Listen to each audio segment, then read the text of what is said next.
Pertanyaan selanjutnya datang dari Ani Pantau. Beliau bertanya, seandainya Yudas peka dan menyadari perkataan Yesus, di antara kamu akan ada yang menyerahkan aku, dan Yudas tidak menerima keping perak tersebut, apakah yang terjadi untuk rencana keselamatan? Dan apakah ada orang lain yang menggantikan posisi Yudas?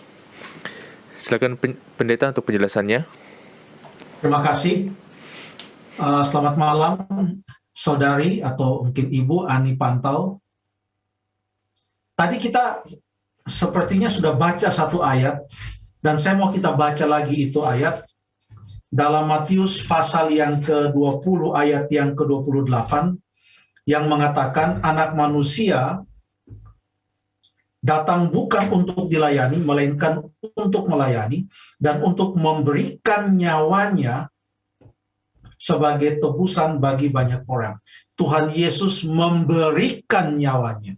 Istilah lain dari memberikan nyawanya itu menggunakan kata kerja yang lain seperti yang dituliskan dalam Matius pasal, kita baca beberapa ayat. Matius pasal yang ke-27 ayat yang ke-50 mengatakan, dan berseru pula dengan suara nyaring, lalu menyerahkan nyawanya. Tuhan Yesus memberikan nyawanya, ia menyerahkan nyawanya. Ya. Lalu kemudian di dalam Markus pasal yang ke-15 ayat yang ke-37, dalam Lukas juga ada, dalam Yohanes juga ada, tapi coba kita baca di dalam Markus pasal yang ke-15 ayat yang ke-37 yang berkata, lalu berserulah Yesus dengan suara nyaring, lalu menyerahkan nyawanya. Pada waktu Tuhan Yesus menyerahkan nyawanya, maka di situ tuntaslah tugas penebusan yang dilakukan oleh Tuhan Yesus. Di dalam Yohanes pasal yang ke-19, dia katakan, sudah selesai. Dia menyerahkan nyawanya. Jadi, tidak dibutuhkan seseorang menyerahkan Yesus supaya Tuhan Yesus menyerahkan nyawanya. Tidak ada jasa Yudas. Wah, luar biasa Yudas ya. Karena kamu menyerahkan Yesus, makanya kita semua selamat. Tidak. Karena keselamatan itu terjadi karena Tuhan Yesus memberikan nyawanya. Matius 27 ayat 50, Markus 15 ayat 37, Lukas 23 ayat 46. Maka ia menyerahkan nyawanya. Ya. Ada satu analogi yang boleh kita gunakan, yang kalau boleh kita baca untuk sedikit memahami tentang apa yang dilakukan oleh Yudas. Coba kita baca di dalam Matius pasal yang ke-18 ayat yang ke-7. Ini bukan tentang Yudas. Matius 18 ayat yang ke-7. Celakalah dunia dengan segala penyesatannya. Ini kata-kata Yesus. Lalu Tuhan Yesus katakan lagi, memang penyesatan harus ada. Itu akan terjadi. Tetapi orang yang membuat penyesatan itu bukanlah orang yang berjasa karena dia menggenapi akan nubuatan yang dibuat oleh Tuhan Yesus. Tidak. Karena Yesus katakan, memang penyesatan harus ada, tetapi celakalah orang yang mengadakannya. Jadi bukan Tuhan Yesus yang membuat Yudas menyerahkan dia. Tuhan Yesus justru memperingatkan Yudas. Tuhan Yesus bahkan pada malam hari itu telah memberikan isyarat bahwa Yudas akan menyerahkan Yesus. Bukan Tuhan Yesus lock atau kunci Yudas sehingga Yudas tidak bisa bergerak tetapi harus menyerahkan Yesus. Oh tidak. lebih banyak kata-kata di dalam Injil tentang Yesus memberikan nyawanya atau menyerahkan nyawanya daripada kata-kata Yudas menyerahkan Yesus. Lebih banyak gambaran tentang Tuhan Yesus menyerahkan nyawanya di dalam Alkitab, bukan hanya di dalam Injil. Jadi, memang yang menyerahkan Yesus ke tangan para imam dan tentara-tentara Roma, memang ada. Tetapi celakalah yang mengadakannya, bukan disebut berjasa, celaka yang mengadakannya. Ya. Nah, Allah mempunyai berbagai macam cara, dan Tuhan Yesus, Allah menjelma menjadi manusia, Yesus Kristus, anak Allah, anak manusia, Ia datang ke atas dunia ini untuk mati bagi manusia.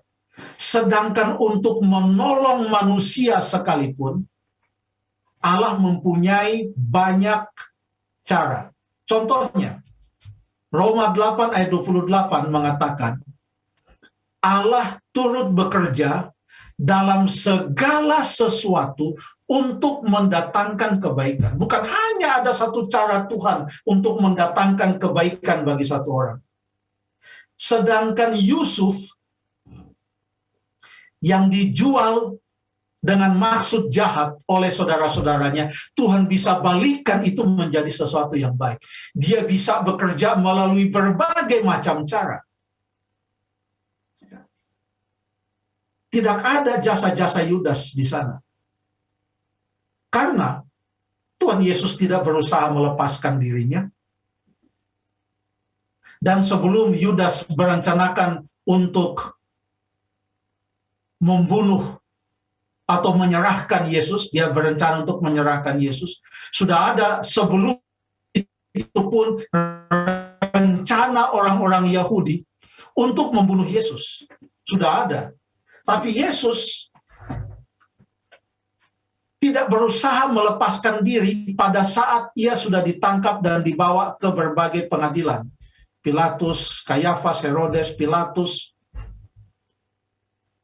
Ia tidak menjawab apa-apa. Matius 24 ayat 11 sampai 14. Sebelum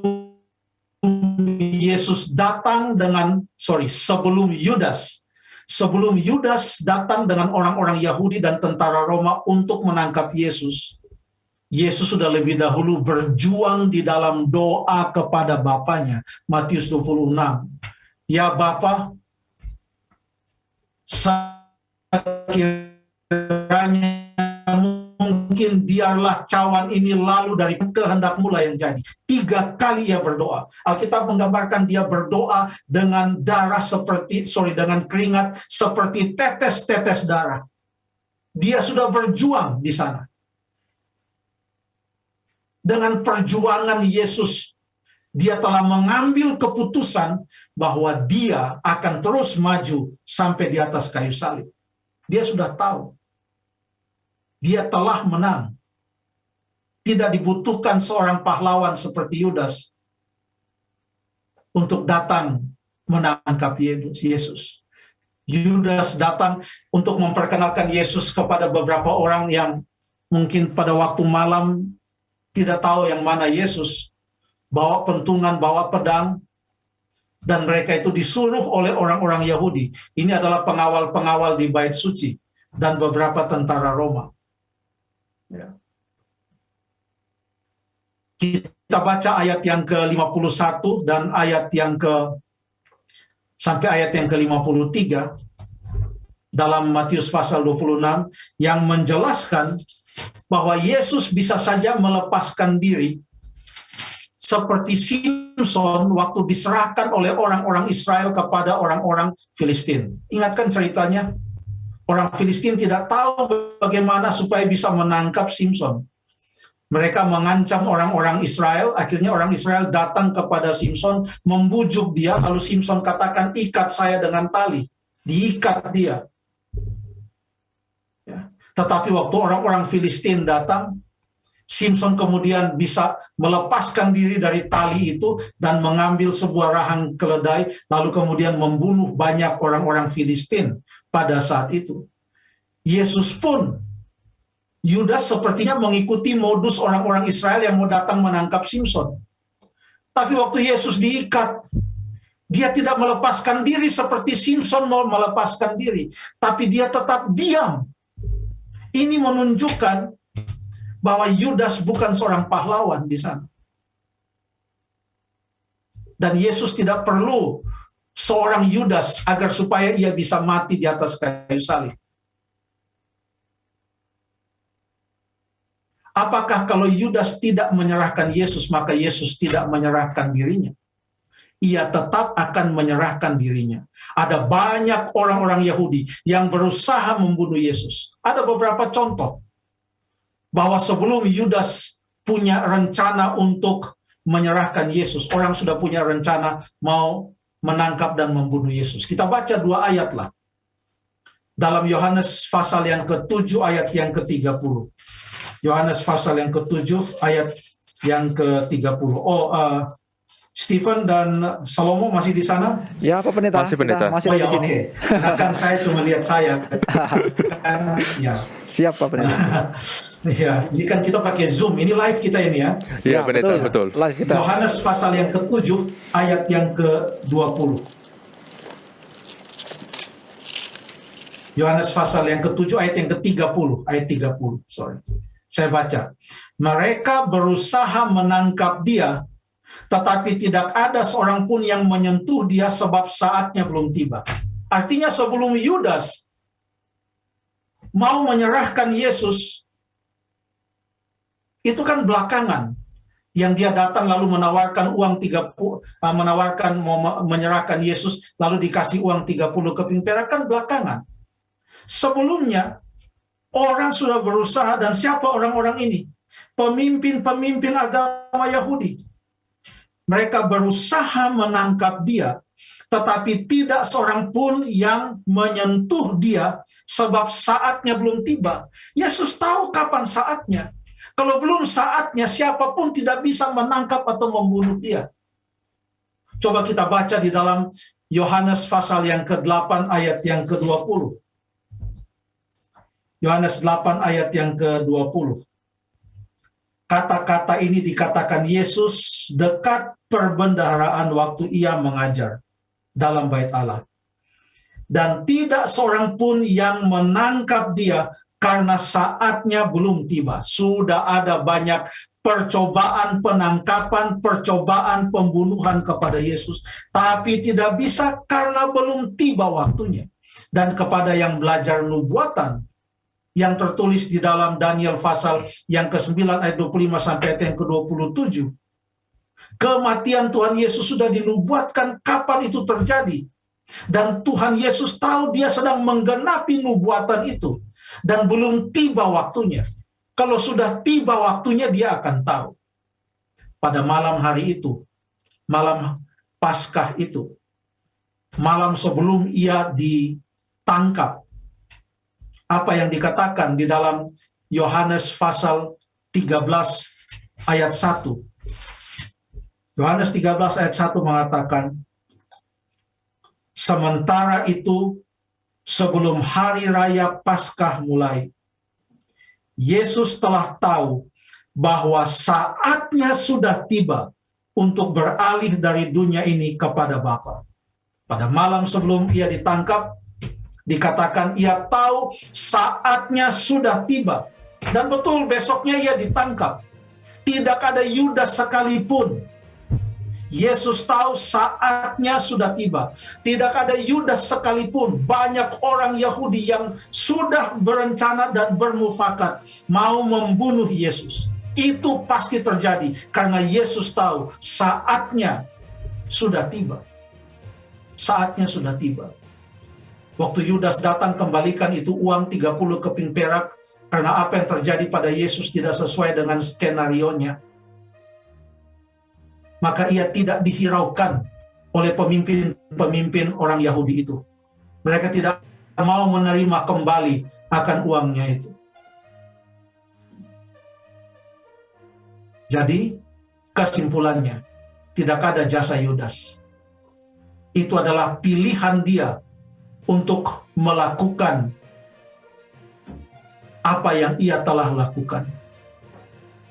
Dia mengkhianati Yesus, itu pilihan dia. Dia tidak sedang melakukan sesuatu yang berjasa bagi kita supaya kita selamat. Yesus tahu kapan waktunya, dan pada akhirnya ia menyerahkan nyawanya. Terima kasih.